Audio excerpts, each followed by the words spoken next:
some of our segments. And Nate, I just wanted to acknowledge, so Michael Joseph did join us from CalSTART and Kristen Bush as well from EPRI, so I wanted to make sure. Awesome. And next slide, please. Okay, so a quick rundown of the agenda for today. We'll give a quick introduction ITAC overview. So an overview of the project, and then also specifically this group, the ITAC Industry Technology Advisory Committee. And then we'll go on to industry updates. Next, we'll have test center infrastructure upgrade plan overview and a bit of a discussion on that. And then the fleet needs and technology maturity assessment framework draft. We'll review that, ask a few questions, and then move on to the Workforce Development Advisory Committee, how that relates to ITAC and what that group is really asking from this group today. And lastly, we'll move on to ITAC next steps and end the meeting. And Great. yeah, I'll pass it on over to Watson. Great, thanks. And I do want to thank everybody for joining today. I feel lucky to have a lot of great folks joining the ITAC meetings.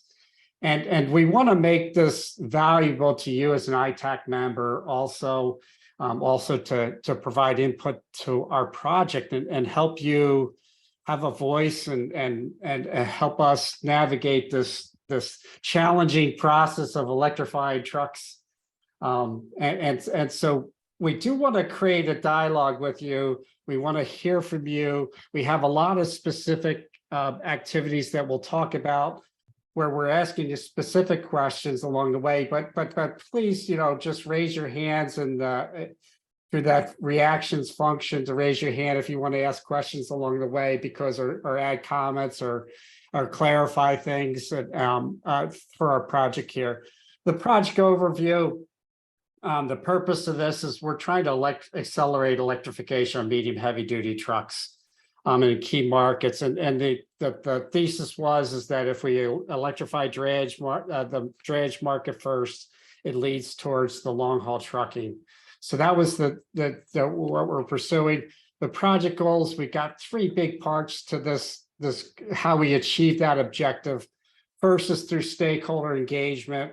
We want to have a lot of communities involved, not just the technical communities, but the local communities that are impacted by trucking and burdened by the emissions of trucking. We want to have engagement with the workforces that are involved here. The technology advancement. We're advancing the technology, and how I characterize it is we're advancing the commercial level of the technology. So we're doing a demonstration project, where we're procuring hardware that is going to be commercially available, can be put in public spaces, usable today, but also driving towards and pushing the technology so that we can achieve these advanced targeted levels of performance we have, which is essentially megawatt or above charging. And then a big part of our activity is also in corridor planning. So at the end of the day, we have a whole bunch of activities to understand the travel patterns, figure out the strategies to advance a statewide network in California. So I'll pause for any questions that folks have around that before I turn it over to Yasna for some highlights. Any questions? Okay, Yasna, next slide, please.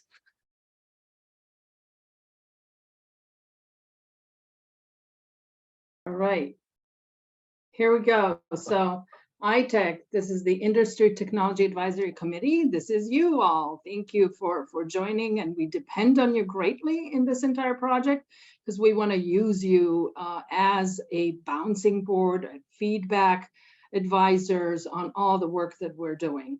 And as a reminder, the primary goals are really to validate that high power charging technology for zero emission trucks can work and how it can work, inform the statewide expansion of high power charging along key corridors in California. And I will just add to this that there's growing interest in actually informing not only the California corridors, but national corridors as well, because what works here needs to work everywhere else. Overall objective of the ITAC is really to guide our technology development tasks, to inform them, to confirm that we're on the right track. We don't pretend to know everything else, and we greatly depend on the stakeholder input and experts like yourselves. The other objective is we want to really focus on the technologies in the real world settings.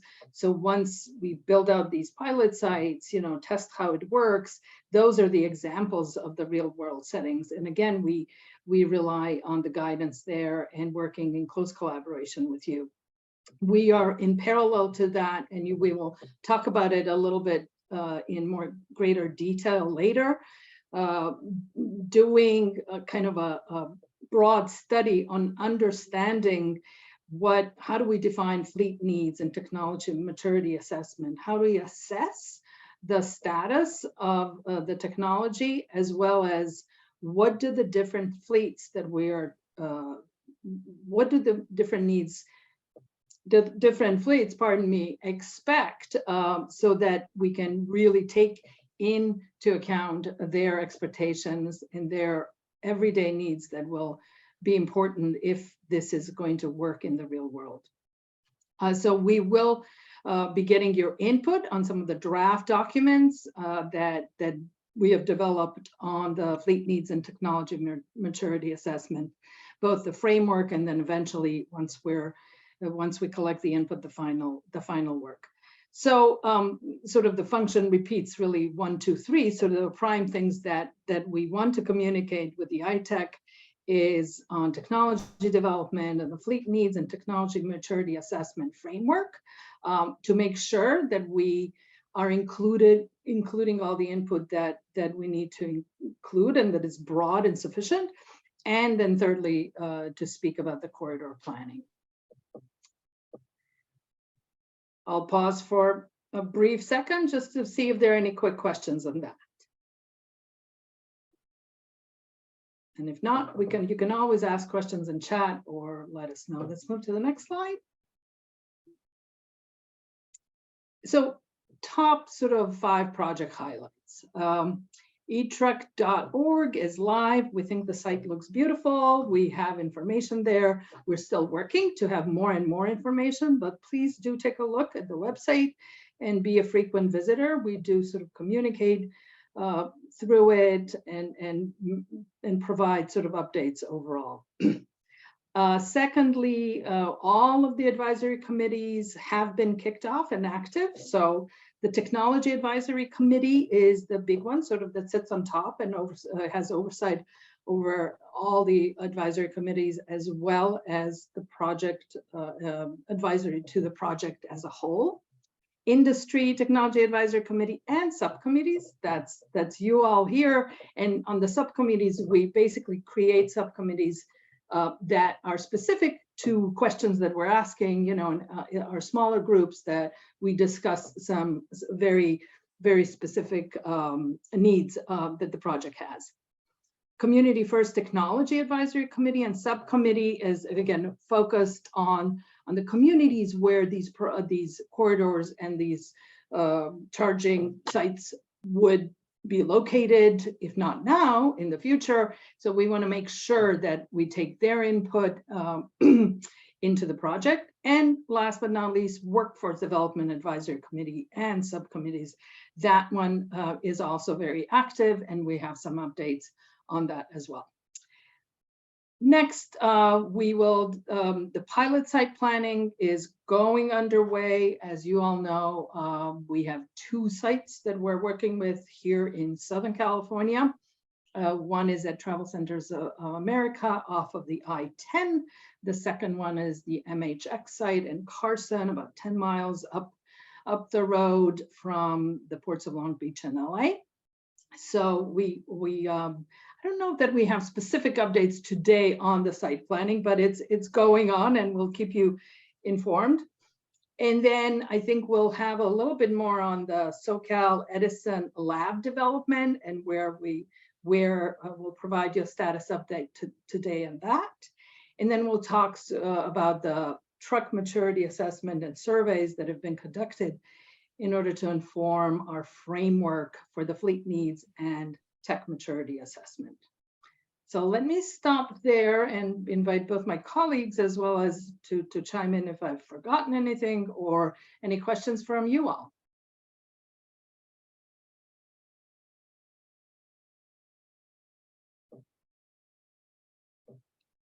All right, and if not, welcome to engage in your questions anytime.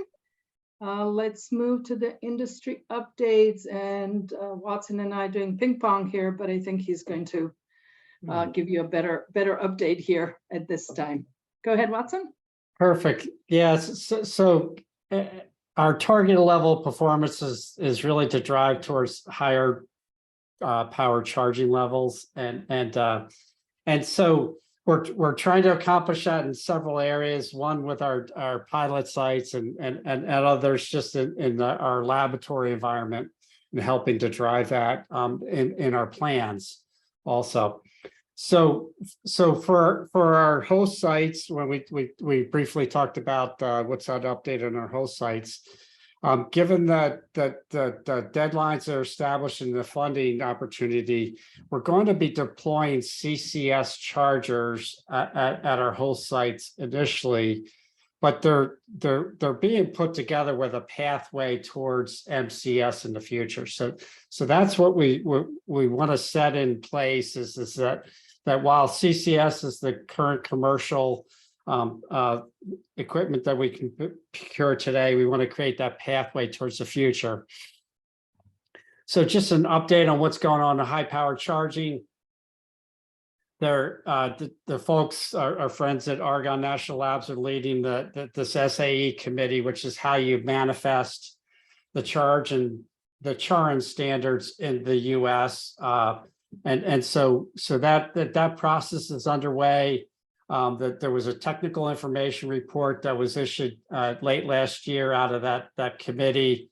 So what that sets is one of the first steps towards driving and achieving a unified standard in the US around this. We do see out there in the world that there's a lot of pre-standards equipment that you'll notice out there. You'll see pictures of lab environment equipment. So this is people that are developing the things. They have to test it out because that's part of the process of developing a product. So you'll see this equipment in the lab environment, and so it's really encouraging to see that. You'll see in some cases CCS charging cabinets with MCS physical connectors, and so people are able to utilize that physical MCS connector and do something today. And then you'll see mock-ups of MCS systems. Sometimes you'll see these on the show floors at big events and things like that, which are kind of mock-ups of the systems. And then you'll also see some bespoke or proprietary systems.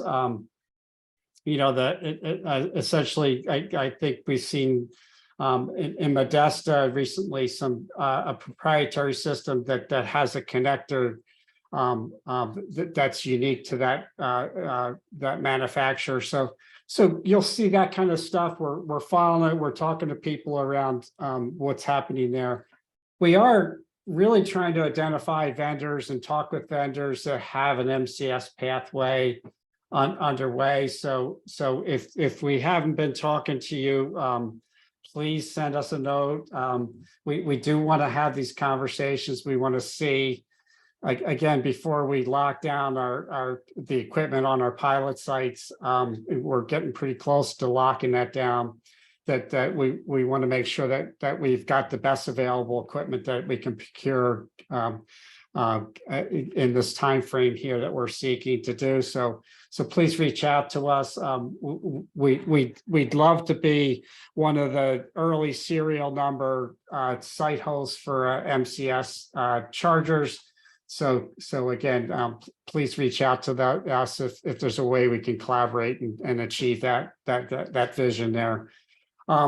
As far as events going on, there's a Consumer Electronics Show where there was a lot of folks with connectors and hardware at the Consumers Electronics Show, which that's turning out to be one of the places where we're seeing a lot of announcements and displays around electric vehicles, which is kind of an interesting development for somebody who's been around this for a while. We've been following the Tesla Frito-Lay, semi Frito-Lay activities. As far as the range of those vehicles and the pack size, pretty exciting. The range of megawatt hour of battery pack. That's really great. We did see a proprietary connector there, and the charge rate is, from best we can tell, appears to be a little bit less than a megawatt, but really great progress, higher than what the CCS chargers are doing today. And then we're also seeing at that site that the layout of the chargers was kind of like a regular parking style charging configuration. And one of the things we're doing in our demonstration sites is we're making sure that the charging configuration is a drive-through layout, so the trucks can drive through and charge while they're doing that. We know the Expo is coming up in May of 23, and then this Char and Volts event that's CEC funded with DECRA and Charin coming up in May. So that's a pretty exciting event, and I look forward to seeing more hardware and equipment there. But again, if folks have ideas and suggestions on hardware and vendors we should be talking to, please let us know or chime in here with questions or comments.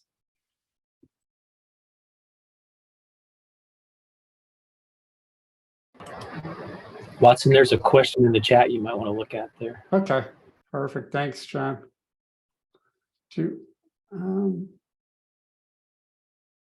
Okay, how many chargers are planned? So what we're planning on doing is developing 2 lanes of chargers. So that's what we're trying to do, is 2 lanes of charging. Now, one of the things we're trying to explore is because some of the truck manufacturers have this dual CCS configuration, and we're trying to understand that if that is that a really a probable future for others. We are exploring whether we might want to electrify some of those lanes with this dual CCS. So there would be 2 chargers in some of those lanes if we go that direction. But that's one way we can achieve a higher level of power compared to just the normal CCS today.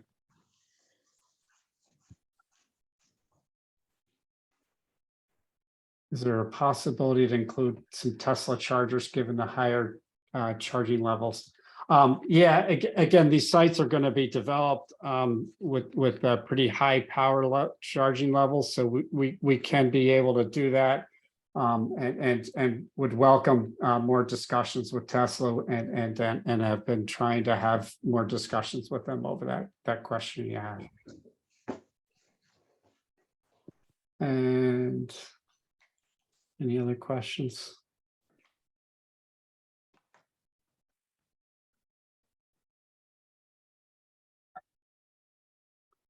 John, I'll turn it over to you since you're next. All right, yeah, you can jump to the next slide there.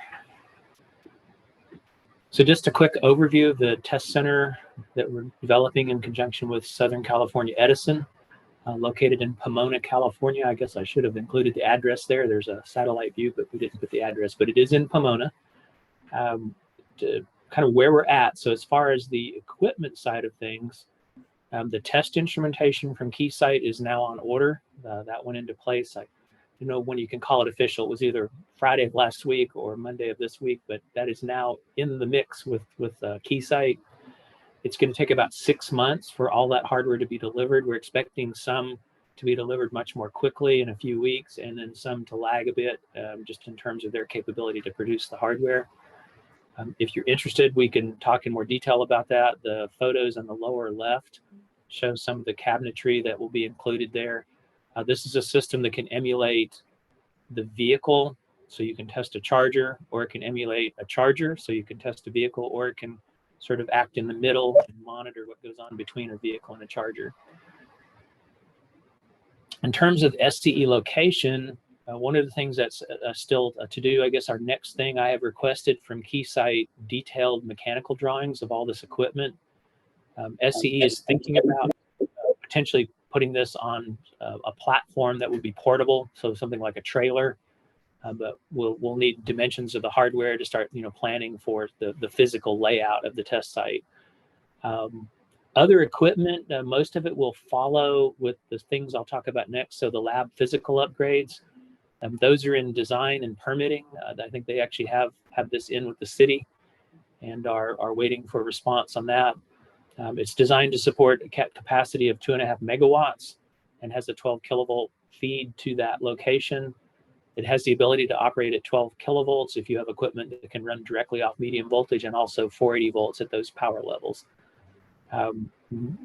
Sort of in conjunction with that, so once this design is approved and permitted, which they're expecting within a matter of a few weeks, then they'll be going out for construction bids. That would also include looking at things like switchgear, transformers, and those sorts of things. I think there was some concern about lead time on some of those items. I believe at this point it's looking pretty good compared to the lead time on the test instrumentation, that we're in good shape. I'll pause there. Any questions about the test facility or capabilities?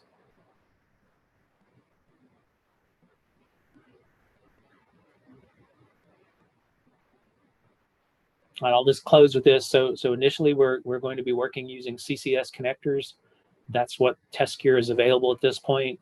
Keysight has informally, in a couple different formats, indicated they're working to include MCS capability in this hardware. It will require procuring some additional adapters. You can see those cabinets have connectors on their faces that allow you to attach different cables.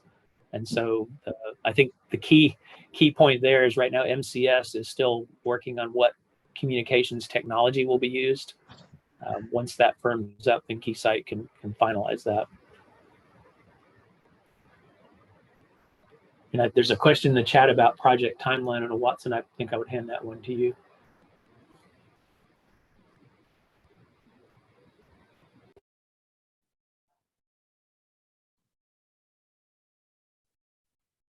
Watson, I don't know if you're talking. You're muted, Watson. Perfect. Great. On track and have the hiccups and extended the project lead time.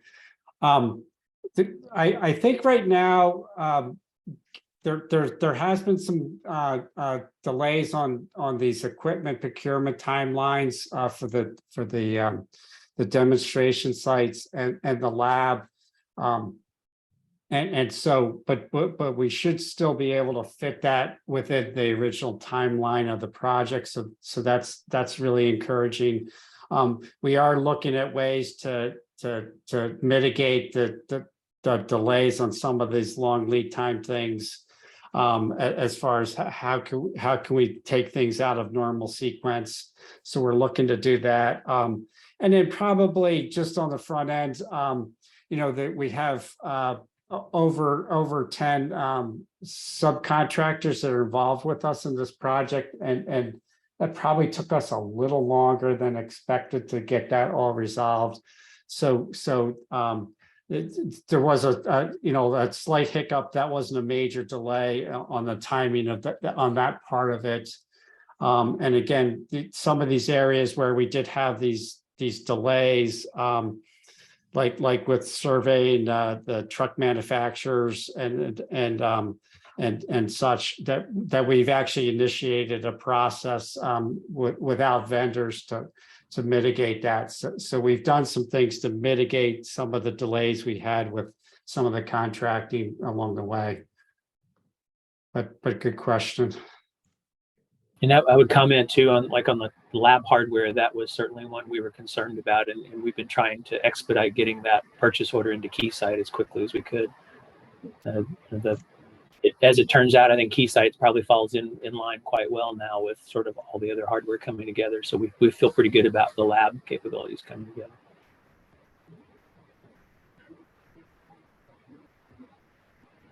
I guess I'll hand it back to Jasna. Sure. And folks, feel free.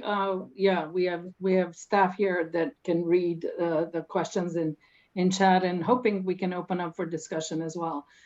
So moving here into the fleet needs and technology maturity assessment framework draft. Sort of a mouthful, this title. I don't know why we came up with such a long title, but what we're trying to do in this task, and maybe we can move to the next slide actually, please. Right, so the purpose of this is we've really put together the framework, how we're going about understanding what the actual fleet needs are and what the technology maturity assessment is.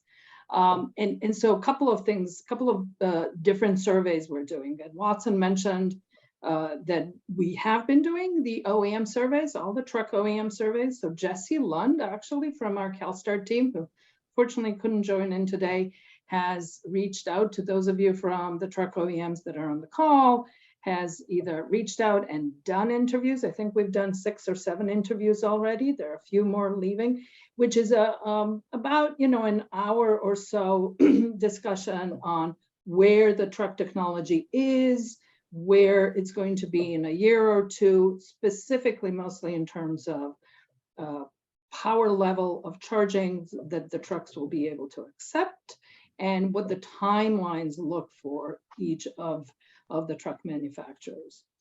I want to emphasize that all the information we're collecting or receiving from you will be anonymously sort of combined and provide as a result, and will not identify the source, company A, company B, company C, but combined all together. And that is actually going pretty well. We've gotten good responses. Thank you. Those of you that have not responded or are still anticipating a call, that's up and coming. So we're happy about that. So that's been something led by CalSTART, but also closely work in close partnership with our EPRI colleagues.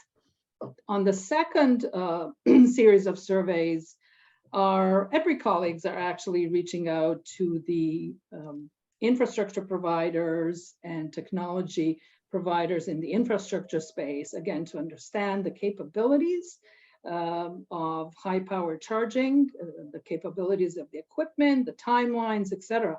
So that's been happening sort of in parallel to the surveys that we've been doing with the OEMs. And I think we added also surveys of tier 1 suppliers into this industry, just to understand, how it all connects. And many of you know the supply chain has been one that we've been all sort of following very closely the last couple of years. So those are sort of the main 2 surveys that we've been doing here. And then we have our contract partners, actually SCAG, that has just come under contract, that will be doing the outreach to the greater industry, to other stakeholders in the industry. And that includes the fleets, and that includes other industry stakeholders like the ports, like the air districts, et cetera, in terms of the goals, the plans, the regional plans specifically. We then are putting this together. We've conducted, we have done a pretty broad survey, literature survey, to make sure that we're up to date on all the research and reports that have been published around charging, truck usage, regional plans, local plans, et cetera. And so this document, which is the draft document of the framework is something that is in the final stages of review on our side here at EPRI and CalSTART, and will be coming out to you all, to the ITAC for feedback and review.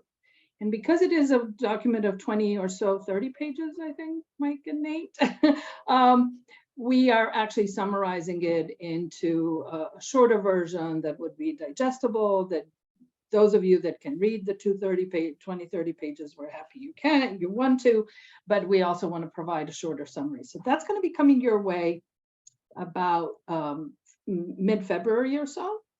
And so we just want comment to that draft, what it looks like, and that is one of our principal deliverables that goes to the CEC. And I forgot to mention, as you see here on the slide, so we're including the relevant studies and research. We're also including what data sources we will use for the project planning and for the travel demand understanding.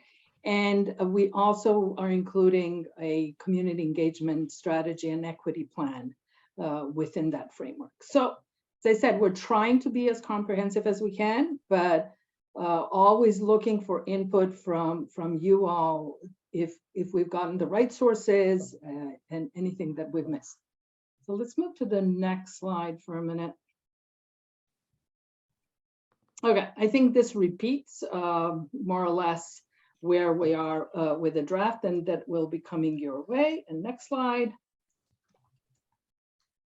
Okay, so I think we have the major highlights really from the framework, that we're defining what new data on the market there is on the market, and on the market segments of the truck segments, defining the boundary project boundaries in accordance with the corridor planning. So I will say our draft is defining how we're going to look at the SoCal region, where our pilot sites will be, and versus how we're going to look at the statewide. And then we're also integrating sort of the needs based on a variety of new data that are informing the state of art of modeling efforts. And so we have partners working with us on Cambridge Systematics and Lawrence Berkeley Labs on some of the modeling efforts. So let me stop there. Maybe there's one more slide, or is this the last one? Okay, go back. Let's go back to the previous one, just because I want to make sure we get any questions. Yeah, I think and this is the beautiful picture of downtown LA for those of you that are not from the LA region. Sort of exploited this one 4 times. But let me stop and see if there are any questions on this. But just the main message is this draft framework will be coming out to the ITAC members. We'll be giving you a timeline to collect your input and report. We're doing a summary so you don't have to read the whole report, but we'd love it if you do.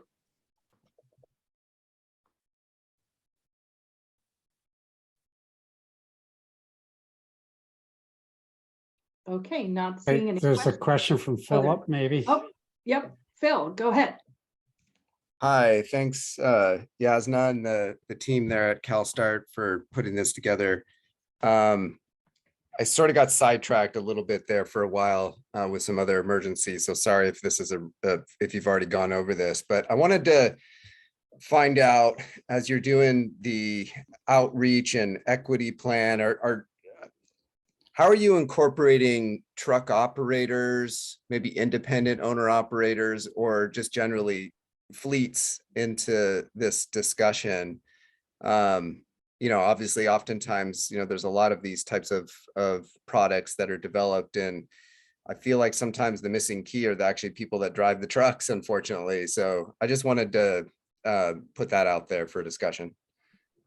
Yeah, no, excellent question. So that is the part that actually our partner on this particular task, SCAG, is handling, doing a survey with their couple of other team members that they have on their team, on their side, doing surveys with the fleets directly. So we are going to go to the Harbor Trucking Association here in LA for sure, And more broadly than that, I will say surveys are not easy to get from truck drivers. Also, they don't have time to fill out surveys. So we're gonna do the best. They're gonna do the best they can from their side. We here on our side, just in the CalSTART specifically, through the engagements that we have on a couple of projects like HVIP and ISEF, which is Innovative Small Electric Fleets project funded by CARB. We do have some access to groups of independent operators. So we're going to fill in the gaps as much as possible. But understood, it's important to get it from different segments of the fleets for sure. Yeah, and Phil, I would also say, some of our early learnings is that we are getting a lot of richness and understanding that the larger logistics operators that have yards in the area, they may have a different view on infrastructure and how they address that opportunity to electrify their fleet versus some of the smaller independent owner operators that may not have a large depot where they could have this infrastructure, and so we are starting to try and understand that issue, understand that they may need different solutions for those two different kind of segments, and there may be even more segments than what we understand right now, but yeah, there is a lot of richness that we can get by talking to the even our site hosts, the local fleets and others. So that is definitely an important step.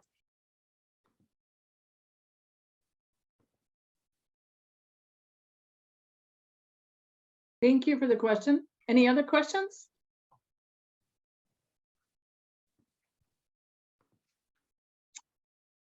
Let's move on then to the next slide.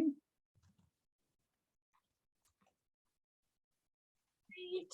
So that's me. Hi, everybody. Again, my name is Tuan Chi, and I support the community engagement and workforce development aspect of this project.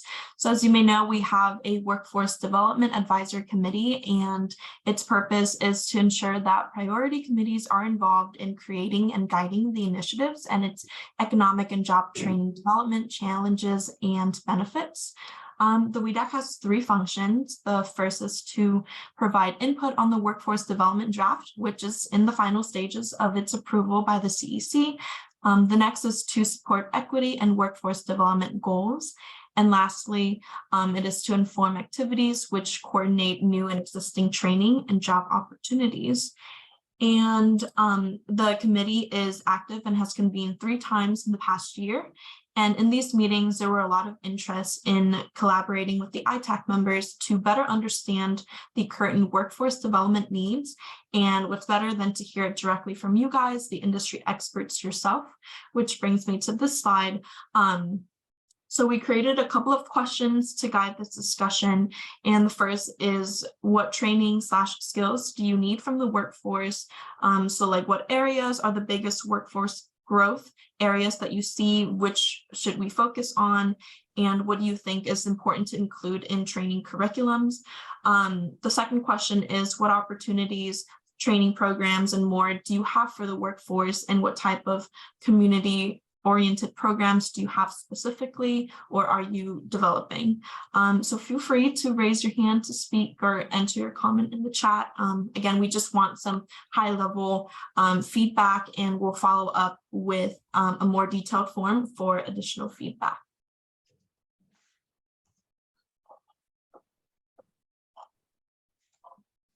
So Tuan, to help stimulate creative juices on folks' part, are there things that you've learned from the Workforce Development Committee itself that the training that's been discussed there that could help folks understand some of the opportunities here?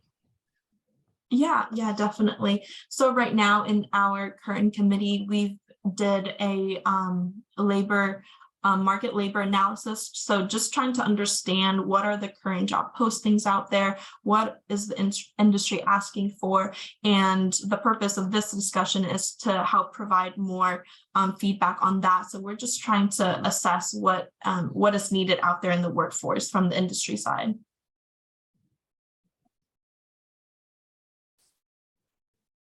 And I'd invite Stella. I see you are here from Grid Alternatives as our partner, and please, you could speak up and add to this as well. Thank you, Jasna. And I'm also going to invite our Clean Mobility Program Manager, Giovanni, to jump in here real quick. But we have done so much outreach to various entities throughout the corridor. And so we have nonprofits, and we have community-based organizations, health organizations, city departments, and workforce organizations. And so we are learning from these different groups that they really feel that there's going to be some requirements around, obviously around electric vehicles, but the infrastructure planning for these trucks. And so skills around the installation of charging stations, charging hubs. Gosh darn it, I'm trying to think of all the areas that we've covered so far. I'm going to ask Giovanni to jump in here real quick. Giovanni, if you don't mind. Yeah, no, absolutely. Good morning, everyone. Giovanni Hernandez with Grid Alternatives from Greater Los Angeles as well, Clean Mobility Program Manager. Happy to join you all today, and thank you all for just all your work and passion behind this project.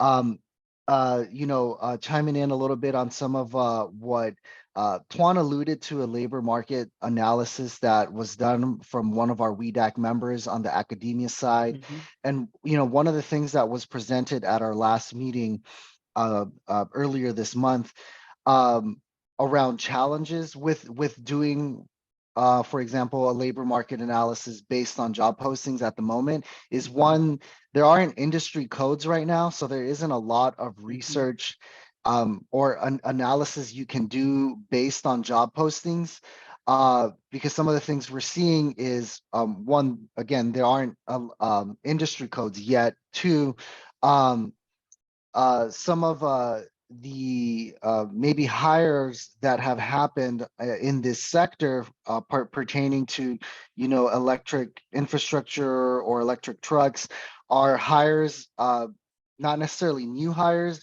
but just upskilling that happened internally in network between already existing employees. And so that didn't necessarily lead to like new job posting and posting of new skill sets that are going to be needed.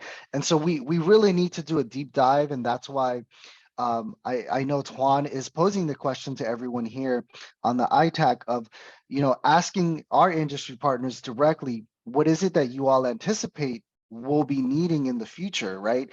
In terms of skills, and not just on the maintenance side, not just on the construction mechanic side, but also we are aware that there's going to be office staff as well that is going to need to learn the lingo, right, of this new sector. That's right. Of what they're not used to. They're going to need to learn this new side, this evolution of transportation and the trucking industry. And so that's what we mean. There's going to be some upskilling as well of existing employees, right?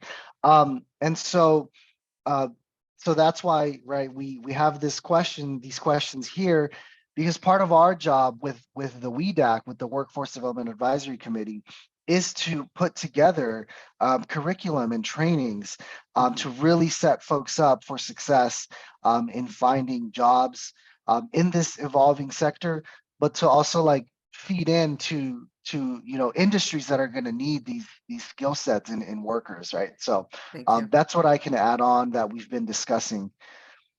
Thank you, Giovanni. Thank you, Jazz, and I hope that answered the question. Thank you.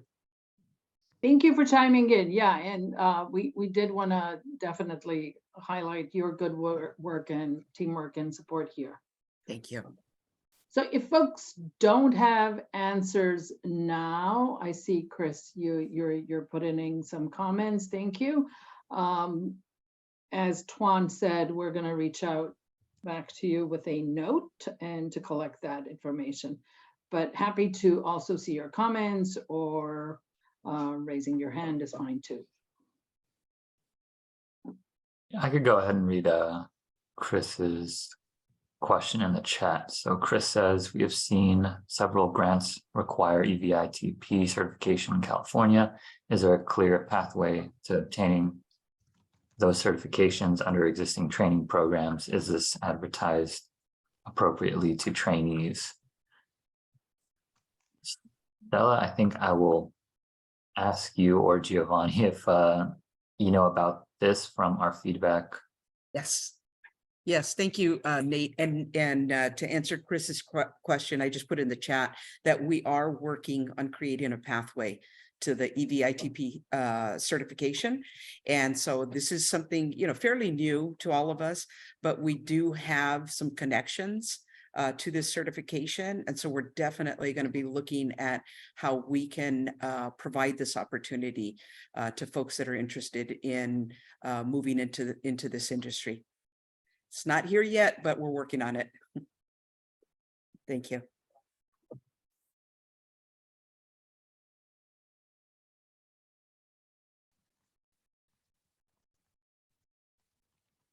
Maybe we'll just give it another couple seconds, see if anyone wants to chime in with some questions and comments. And I see that is it Francesca from Tesla is on the call right now, and I'm really interested in what Tesla might have to say about what they need as far as workforce development, what kind of skills, what kind of training they want to see us work to develop. If you wouldn't mind me cold calling you, Francesca.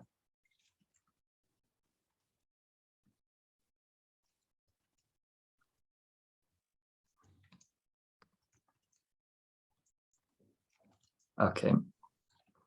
Maybe Francesca has left her desk right now, so I could offer that up to Diego from Daimler.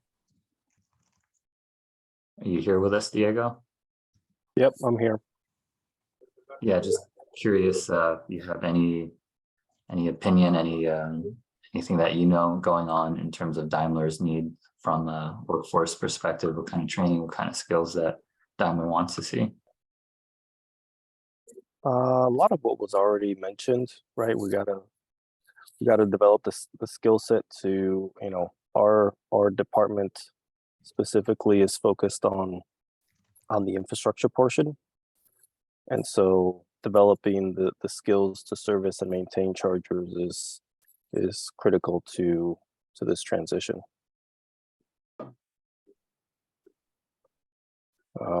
We have plans on how we can support that through sort of our dealer network that's existing, but have to execute on it.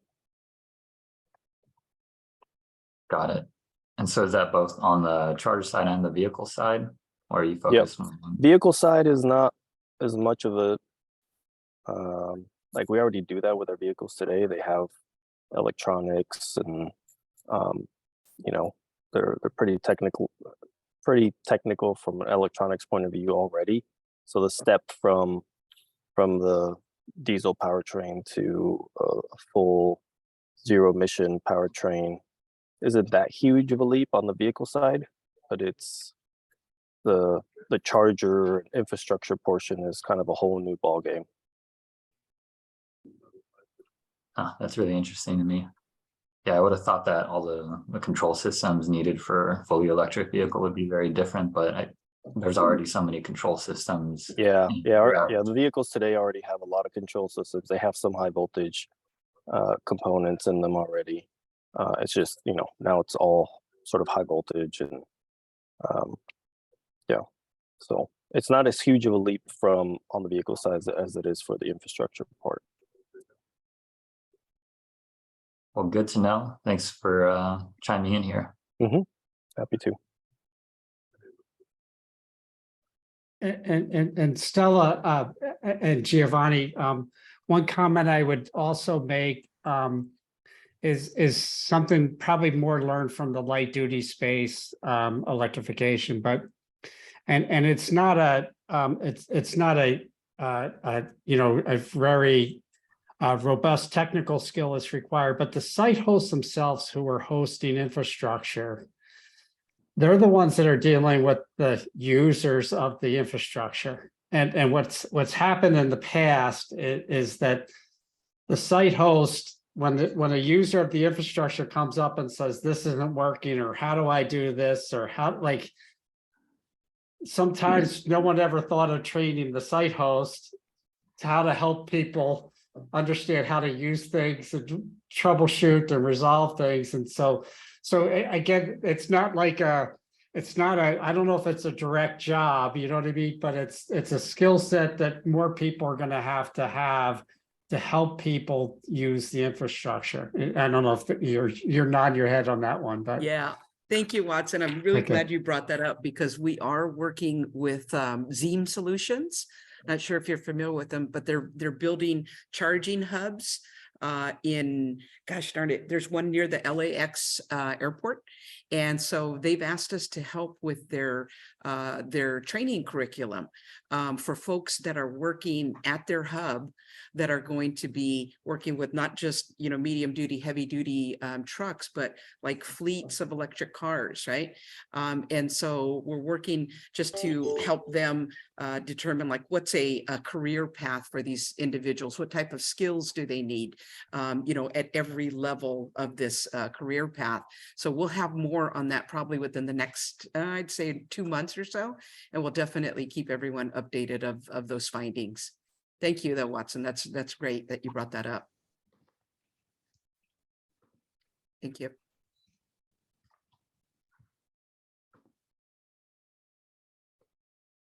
All right, and if there are no other comments or questions, I can take over from here. And can we move on to the next slide, please, Twan? Cool.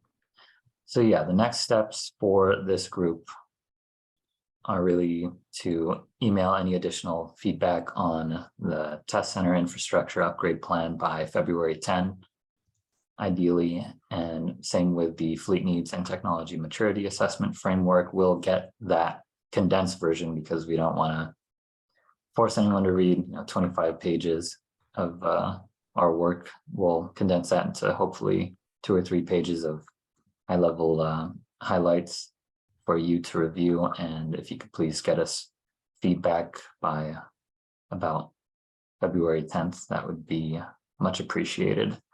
And same thing for workforce development opportunities, but really that is a bit ongoing. We can follow up with specific organizations and individuals as we move along. And maybe I could just give a quick recap of this meeting since we have a little time. So today we did a quick review of ITAC project overall, and specifically this group, the ITAC's goals, objectives, function. And then we went through the industry updates that Watson covered, the test center infrastructure upgrade plan that John Hallowell presented, and then we moved on to the fleet needs and technology maturity assessment framework draft, that and all the work involved with that. That draft is really just an outline of everything that we're doing for that task for fleet needs and technology maturity assessment, all the surveys and everything going on there with data and a literature review. And after that, we went through this workforce development advisory committee and all the ways that we could collaborate between that group and this ITAC group, and the sort of needs that we're seeing being voiced in our WEDAC meetings. So any feedback on any of those items that we went through today, very much appreciated for an important project like this. Other than that, I think we can move onto the next slide with our contact information, and we'll give you back a couple minutes to your day. I think we're about 20-30 minutes early, and we can move on Nate, to the yep. we want to remind everybody, when is our next meeting of the ITAC on the calendar, and is that on the website? It is on the website etruck.org, and that is where I'm going right now to see when our next meeting is.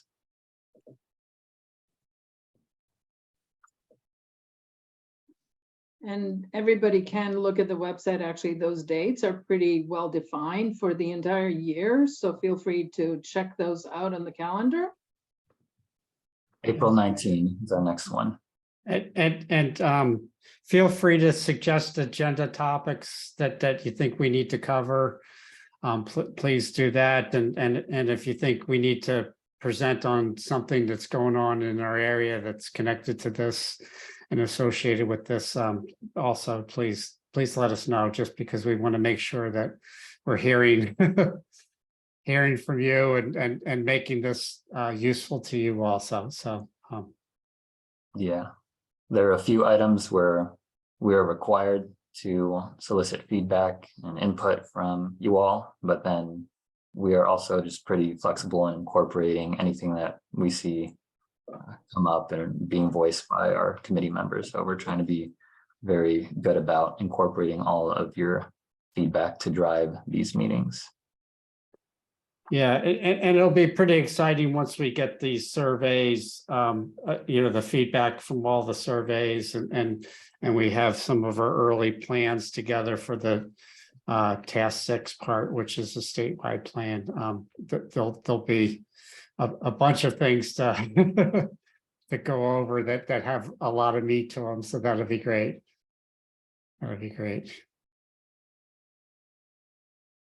I'd also just, given that we have time, if I may, this is sort of the on the fly here thinking, given that we have time, I mean, can we open it up and anybody can raise their hand? Any other questions you have, feel free to just speak up or comments.